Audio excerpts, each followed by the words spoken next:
નિર્માણ કર્યું આપણે. ગુજરાતના દરેક તાલુકા જિલ્લાની અંદર આ વાંચે ગુજરાત માટેની સમિતિઓનું ગઠન કરવામાં આવ્યું.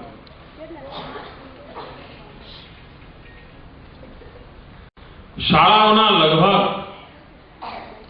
4000 કરતા વધારે શિક્ષકોએ સ્વૈચ્છિક રીતે ગ્રંથ સારથીની જવાબદારી સંભાળી અને સમગ્ર વર્ષભર આ કામ માટે એમણે પોતાના એક પણ રજા નહીં લીધી, વેકેશન ન ભોગ્યું, આ જ કામ કર્યા કરે.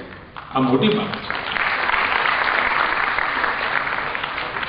1000 કોલેજના પ્રોફેસરો જોડાયા, જેમણે પણ આ કામ માટે થઈને પોતાની રજાઓ બધી બાજુમાં મૂકીને આ જ કામ કર્યું. અંગત રજાઓ ભોગવી નહીં. માત્ર પુસ્તકો કેટલી વાંચી કેવું નહીં, જે વાંચન થયું એના પર મનનના કાર્યક્રમો થયા, વિચાર વાંચનની શિબિરો થઈ. લગભગ 8380 શિબિરો કરવામાં આવી અને 9 લાખ વાચકો એમાં ભાગ લીધો. એટલે એક પ્રકારનું મંથનનું મોટું અભિયાન ચાલ્યું. એક કાર્યક્રમ કર્યો, બાળકોએ, વાચકોએ, કોઈ પણ જરૂર નથી વિદ્યાર્થીઓ, મનગમતા પુસ્તકો પર બોલવાનું અને એમાં મનગમતા પુસ્તકના જે વાર્તાલાપ થયા એ 15470 શાળા કોલેજોએ કર્યા, જેમણે આ અવસર ઉજવ્યો. 2.5 લાખ કરતા વધારે બાળકોએ એમાં પોતાના મનગમતા પુસ્તક વિશે કથન કર્યા. કેટલો મોટો યજ્ઞ છે, આપ કલ્પના કરી શકો છો કેટલો મોટો યજ્ઞ છે.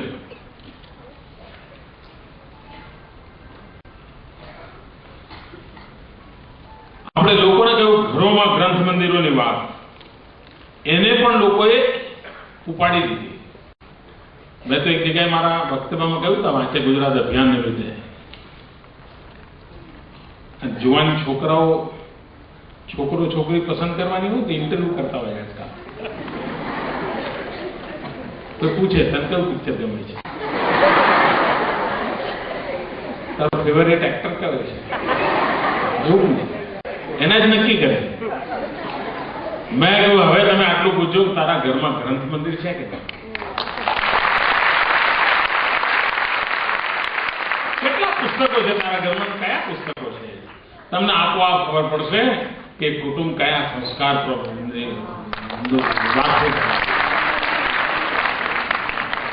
એની કસોટી છે.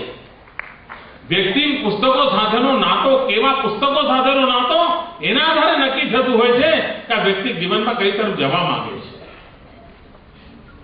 અને દુનિયાના કોઈ પણ મહાપુરુષ છે એના જીવન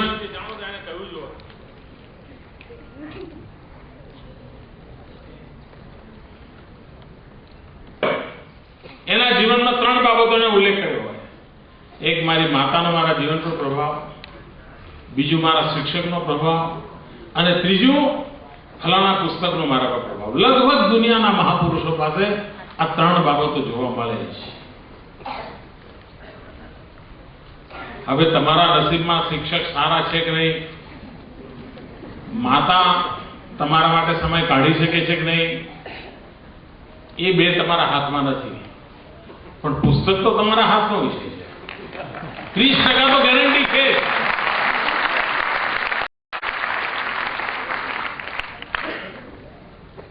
આ આપણું હાથ બધું હથિયાર છે. અને મિત્રો, મને તો અનુભવ છે, તમને પણ અનુભવ છે. પુસ્તક જયારે વાંચતા હોય છે ને ત્યારે કઈ આપણને આમ શબ્દો ઇમોશનલી પ્રભાવિત કરી જાય છે કે એમની શબ્દ સમૂહથી આપણે લેખક ઉપર આપણા પર પ્રભાવ છોડી જાય જેવું નથી હોતું. એમાં જે વિશ્લેષણ હોય છે એ નિબંધ સ્વરૂપમાં હોય, કાવ્ય સ્વરૂપમાં હોય, વાર્તા સ્વરૂપમાં હોય, કોઈ પણ સ્વરૂપમાં હોય, આપણે આપણી જાતનેમાં કોરિલેટ કરતા હોઈએ છીએ. અને ઘણીવાર આપણને આપણી સમસ્યા વખતે આપણે શું વિચાર્યું હતું, લેખક શું વિચારે છે, લેખકે જે પાત્ર રૂપે કહ્યું તેની જોડે આપણે આમ ચાલતા હોઈએ છીએ. આપણી જીવન યાત્રા એની જોડે ચાલતી હોય છે અને ઘણીવાર આપણને જ આપણો રસ્તો આપોઆપ મળી જતો હોય છે. તો બધા ઘણીવાર મનની મૂંઝવણ બીજાને વ્યક્ત ન કરી શકતા હોય, મનમાં કંઈ કે ચાલ્યા કરતું હોય, એમ થાય કે આ બધાને ક્યાં કહું, પણ ક્યારેક એકાદ પુસ્તક, એકાદ વાક્ય, એકાદ કહેવત એવી આપણને અથડાય કાન પર કે આપણી આખી મૂંઝવણનું સમાધાન આપોઆપ મળી જાય. એ શ્રેષ્ઠ ગુરુજનનું કામ કરી જાય. આપણો બધાનો અનુભવ છે. જો આટલી સરળ બાબત સહજ હાથ વગી હોય તો એનાથી સમાજ કેમ વધુ ને વધુ જોડાય. અને મને વિશ્વાસ છે મિત્રો, તમે તો બધા સેંકડો પુસ્તકો વાંચેલા લોકો છો. તમે એક સાધના કરી છે. હું તો એવો ભાગ્યશાળી નથી. હું નાનો હતો ત્યારે મારા કોઈ મુખ્યમંત્રી મને આવા મળ્યા હોત, મારે કેવી લહેર પડી જાય.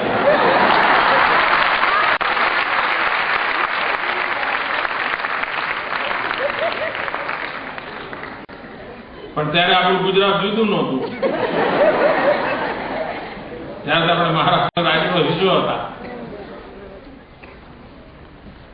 પણ કોકે જરૂર મારા એક શિક્ષક હતા જે મને નવા પુસ્તકો લઈ આવતા, મારી ચિંતા કરે, મને આપે, પોતે ખર્ચો કરે. મારા ગામમાં એક લાઇબ્રેરિયન હતા, વડીલ હતા, અને આપણને કહે કે આ વખતે આટલા નવા પુસ્તકો આવ્યા, તું જોઈ ગયો? લાઇબ્રેરીમાં ન ગયા હોય તો ચિંતા કરે, કેમ ભાઈ ગયા અઠવાડિયે તું દેખાતો નતો, માંદો હતો, કેમ તું આવતો નથી કોઈ દિવસ? શું છે, બહુ વાંચવાનું પડે, પરીક્ષામાં બહુ પડી ગયું, સાહેબ નથી, લેસન બહુ આપે છે, આવા પ્રશ્નો પૂછે. અને એક લાઇબ્રેરિયન પણ આપણને ઘડવા માટે મથામણ કરેલું કારણ શું? કે એને ખબર છે, લાઇબ્રેરી નોકરી તરીકે લાઇબ્રેરી નતો, એને પુસ્તકો સાથેની જિંદગીથી એને ખબર હતી કે મારે આના માધ્યમથી લોકોની જિંદગી બનાવવી છે. એવા અનેક ગ્રંથસાથીઓ વચ્ચે કામ કર્યું, અનેક ગ્રંથસાથીઓ વચ્ચે કામ કર્યું. વાંચતા હોઈએ ત્યારે ઘણીવાર કોઈ આપણા પ્રશ્ન પૂછે તો યાદ ન પણ આવે. મને કોઈ અચાનક પ્રશ્ન પૂછે કોઈ ચોપડી વિશે તો મને બહુ યાદ ના આવે, પણ ઘણીવાર મને વિચાર આવે કે બચપણમાં વાંચેલી ચીજો અત્યારે ક્યારેક ક્યાંક વાત કરતા હોય અચાનક ત્યાંથી નીકળી આવે, અંદર બધું ભરાયેલું જ પડ્યું. એવડું મોટું સોફ્ટવેર છે સાહેબ, સામે વાળો પ્રોપર ક્લિક દબાવે એટલે તમારું કામ કરતું થઈ જાય. આ ખજાનો કામ આવે છે. પરીક્ષામાં કદાચ કામ ના આવે કે ના આવે, પણ જિંદગીની કસોટીમાં એ જરૂર કામ આવતો હોય છે. અને અલ્ટિમેટલી તો જિંદગીની કસોટી જ મહત્વની છે. જિંદગીની કસોટી તો પાર કરવાની છે. અને એમાં પ્રત્યેક પુસ્તકનું પાનું હલેસું બનીને આપણને આ નૌકા પાર કરાવી દેતું હોય છે. અને એની તરફ આપણું ધ્યાન જાય. અને બીજી બાબત એક નક્કી છે, તમે જેટલા પણ મહાપુરુષોની વિશે વાંચો એમ એક આવે છે એમને જ્ઞાનનો સાક્ષાત્કાર થયો એવું આવે કે બોધિ વૃક્ષ નીચે બેઠા હતા અને એમને જ્ઞાનનો, એટલે દરેકના મૂળમાં અલ્ટિમેટ જીવનનું પ્રાગટ્યકરણ જે છે એનો sparking point, turning point, lightning point આ જ્ઞાન સાથે જોડાયેલા હોય છે. અને આ જ્ઞાન આપણા સદીઓ જૂનું, હજારો વર્ષ જૂનું જે કંઈ બધા લોકોએ વાંચ્યું છે, લખ્યું છે, એના અર્થ રૂપે ધીરે ધીરે ધીરે આપણા સુધી પરોસાય. હજારો વર્ષનો આ ખજાનાનો અર્થ છે. તમે આજે એક પુસ્તક વાંચો છો, એ ભલે લખાયું હોય 2010માં, પણ એ 2010માં નથી લખાણું. એનું ગર્ભાધાન તો થયું હશે તે વેદકાળમાં. વેદકાળમાં એનું ગર્ભાધાન થયું હશે. અનેક લોકોમાંથી અવતરતા અવતરતા અવતરતા એનો એક અંશ 2010માં પ્રગટ્યો હશે. એમાં વિકાસ થયો હશે, વિકસ્યો હશે. એનો જન્મ 2010માં નથી થયો. પ્રત્યેક વિચાર, પ્રત્યેક પુસ્તક, પ્રત્યેક જ્ઞાનનો ભંડાર એની પાછળ હજારો વર્ષનો અનુભવનું ભાથું પડેલું હોય છે. એક પેઢીએ બીજી પેઢીને વારસામાં આપેલું હોય છે. કોઈ એને શબ્દ આપ્યો હશે, કોઈ કે નહીં આપ્યો હોય, પણ એ સંક્રમિત થયું હોય છે. અને ત્યાર પછી એ શબ્દરૂપ ધારણ કરીને આપણી પાસે આવ્યું છે. અને તેથી જયારે પુસ્તક વાંચી છે ત્યારે એનો લેખક આપણને દેખાતો નથી. પુસ્તક વાંચીએ છીએ ત્યારે એનું કવર કેવું છે, ફોટોગ્રાફી કેવી છે, કશું યાદ નથી હોતું. ઇવન એ શબ્દો પણ યાદ નથી હોતા. આપણે આખા બીજે ક્યાંક જતા રહેતા હોય છે. મિત્રો, તમે જ્યારે પ્રિય ગીત સાંભળો ત્યારે તમે એના શબ્દોમાં ડૂબેલા નથી હોતા. એક આખું ભાવ અવસ્થાની અંદર વહેતું જ હોય છે અને તમે એમાં લીન થઈ જતા હોય છો. પુસ્તકનું પણ આવું જ હોય છે. એ અવસ્થા પ્રાપ્ત થાય છે.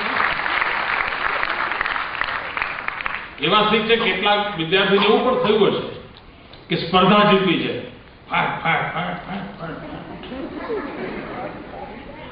ભલે કદાચ 2-5% એવા પણ લોકો હોય કે જેમણે ટેકનિકલી શબ્દ વાંચીને પુસ્તકો પૂરા કર્યા હોય. 2-5% એવા હોઈ શકે, પણ એને પણ પુસ્તકનું આ ટેકનિકલી વાંચેલા પુસ્તક પછી પણ એને જરૂર આનંદ મળ્યો હશે, જરૂર એને લાભ મળ્યો હશે અને હવે મનથી એની સાથે જોડાશે એવો મારો વિશ્વાસ છે. ભાઈઓ બહેનો, સ્વર્ણિમ જયંતિ વર્ષ પૂર્ણ થાય એટલે વાંચે ગુજરાતનું કામ પૂરું નથી થતું. સરસ્વતીની સાધના પૂરી નથી થતી. એ ગુજરાતના જીવનનો હિસ્સો બનવું જોઈએ. એ ગુજરાતના મન મંદિરની અંદર સ્થાન પામવું જોઈએ. પુસ્તક પ્રતિષ્ઠાનો વિષય બનવું જોઈએ. પુસ્તક પ્રેમ કરવાનો વિષય બનવું જોઈએ. પુસ્તકને અનુસરવાનો વિષય બનવો જોઈએ. અને એ જીવનને બદલતું હોય છે. આજે ગોષ્ઠી 3 દિવસની રાખી છે. એક પ્રકારનો એક સહમના લોકોનો મેળાવડો છે. આ બધા સહમના લોકો છે, જેમને પુસ્તક માટે પ્રેમ છે. અને આ બાળકો જ્યારે અંદર 3 દિવસ રહેવાના છે, હરવાના છે, ફરવાના છે, મોજ મસ્તી કરવાના છે. અને મિત્રો, સામાન્ય રીતે કોઈ કાર્યક્રમમાં મારું 2 વાર જવાનું નથી થતું. કાં તો એના ઉદઘાટનમાં જવું, કાં એના સમારોહમાં જવું. આ એક જ કાર્યક્રમ એવો છે જે હું 2 વાર આવવાનો છું.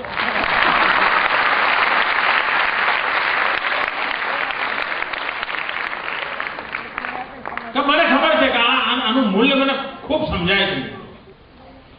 અને માત્ર અહીં આવેલા પસંદ કરેલા જે આખા તારવેલા 1100 બાળકો છે, 1100, આ બધા પસંદગી પામેલા 1100 બાળકો છે.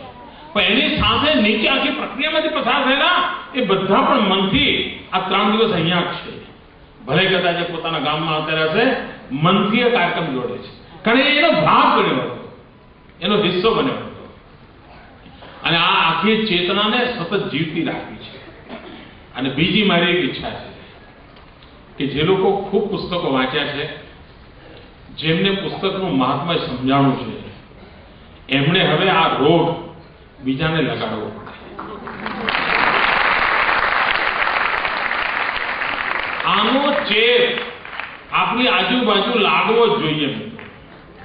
એવું ના થાય કે બધા મારા મિત્રો નકામા જ્યારે એમને રમવામાં જ રસ છે, હું તો જઉં છું મારા ઘેર જઈને ચોપડી વાંચી. ના, હું એમને ખેંચીશ, હું એમને ચસ્કો લગાડીશ, હું એમને પુસ્તકોના રંગે રંગીશ અને રંગીશ.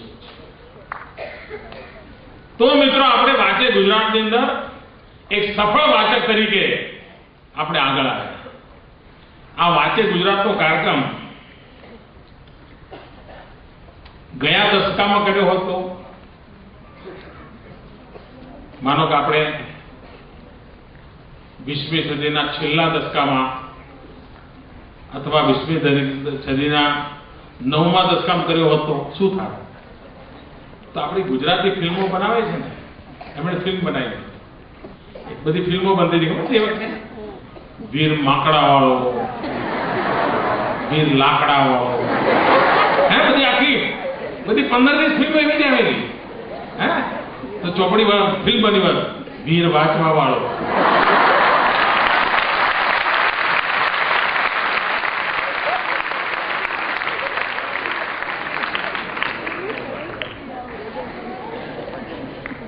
ખરેખર મિત્રો, એવડું મોટું કામ થયું છે અને સહજ રીતે થઈ ગયું. કોઈ બોજ નહીં. અને હવે થયા પછી બધાનું ધ્યાન જશે. અને હું તો ઈચ્છું કે જે લોકો શિક્ષણ જગતના કેસ સ્ટડી કરતા હોય છે, એવા લોકો આગળ આવે અને આ વાંચે ગુજરાત અભિયાન સમાજ જીવનમાં કેવી રીતે પ્રસર્યું, એમાંથી શું પ્રગટ્યું, એનો કેસ સ્ટડી કરે, આવનારી પેઢીઓને કામ આવશે. અને આવા જસદના કામ કરવા જોઈએ. જરૂર કોઈ આટલું મોટું જન આંદોલન ઊભું થઈ શકશે. અને મિત્રો, અમારે આપણું સ્વર્ણિમ જયંતિ વર્ષ છે ને, એ બધું વર્લ્ડ રેકોર્ડ વાળું જ બની ગયું છે. તાનારીનો ઉત્સવ હતો, એક બહેને ગાવાનો રેકોર્ડ તોડી નાખ્યો. 99 કલાક, 99 મિનિટ, 99 સેકન્ડ, વર્લ્ડ રેકોર્ડ. આપણા શ્રી રવિશંકરજી જોડે વાત કરી, ભાઈ આવા ગુજરાતની આટલી બધી શાકાહારી ચીજો છે, એનું કઈ વર્લ્ડ રેકોર્ડ શું કરવાના કરી? 5600 ડીશો, 56 ભોગ તો આપણે જાણતા હતા, 5600 નો ભોગ ચડાવી દીધો. અને શાકાહારી ડીશો બનાવી ગુજરાતની બહેનોએ, અને એક પણ ચીજ રિપીટ ન કરી. આ શક્તિનો સાક્ષાત્કાર જ છે મિત્રો. આપણે નક્કી કર્યું વૃક્ષો વાવા છે એક દિવસમાં વધારે. અમદાવાદે વર્લ્ડ રેકોર્ડ પાકિસ્તાનનો તો તોડી નાખે.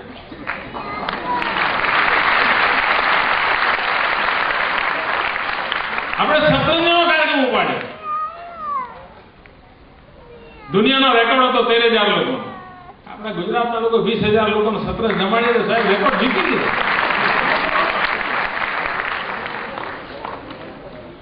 સ્વર્ણિમ જયંતિ વર્ષની અંદર સમાજની શક્તિને ઉભારવાનો પ્રયાસ, એ ખેલ મહાકુંભ હોય, એ વાંચે ગુજરાત હોય, એ વૃક્ષોની વાવણી હોય, કોઈ પણ ક્ષેત્રમાં. અને અલ્ટિમેટલી આ રાષ્ટ્ર પ્રગતિ કરવાનું છે એની જનશક્તિના ભરોસે.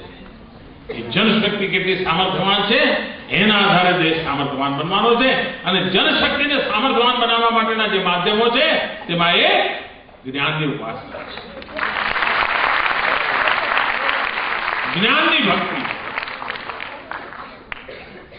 અને આ બધી જ બાબતો આધુનિક છે મિત્રો, અતિ આધુનિક છે.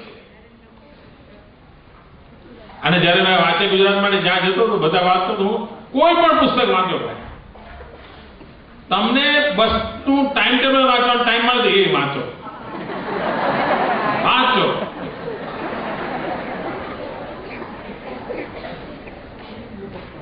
એકવાર વાંચવાની ટેવ પડે જરૂરી છે. અને પછી મન એમાં જ લાગેલું રહેતું હોય છે. તો આપ સૌને આ 3 દિવસ મોજથી પોતે જે કંઈ વાંચતા અનુભવ્યું છે એની વિશેષ ચર્ચા કરો, આનંદ કરો, અને તમારા સાથીઓને, મિત્રોને આ વાત પહોંચાડો. તમે પણ એકબીજા સાથે તમારા જરા ઈમેલ એડ્રેસ એક્સચેન્જ કરીને પુસ્તક મિત્રોની એક આખી ક્લબ ઊભી કરો. મિત્રો, પુસ્તક મિત્રોની આખું એક વર્તુળ ઊભું થયું છે. બધા જ એકબીજાની સાથે લખતા હોય રોજ, મેં આ પુસ્તક વાંચ્યું, આ 2 ફકરા મને સરસ લાગ્યા, મોકલી આ પુસ્તક વાંચીએ. એક ચેપ લગાવો છે, ચેપ લગાવો છે. આ ચેપને આપણે લગાવીએ. આપને ખૂબ ખૂબ અભિનંદન. અને ગુજરાતની જ્ઞાન પીપાસામાં તમે પણ એક માધ્યમ બની રહો એવી અપેક્ષા. અને સમગ્ર અભિયાનને મેં કહ્યું આમ આપણે યુગો સુધી ચલાવવા જેવું અભિયાન છે, એને ચલાવતા રહીએ. સૌને ખૂબ ખૂબ અભિનંદન. જય જય ગરવી ગુજરાત.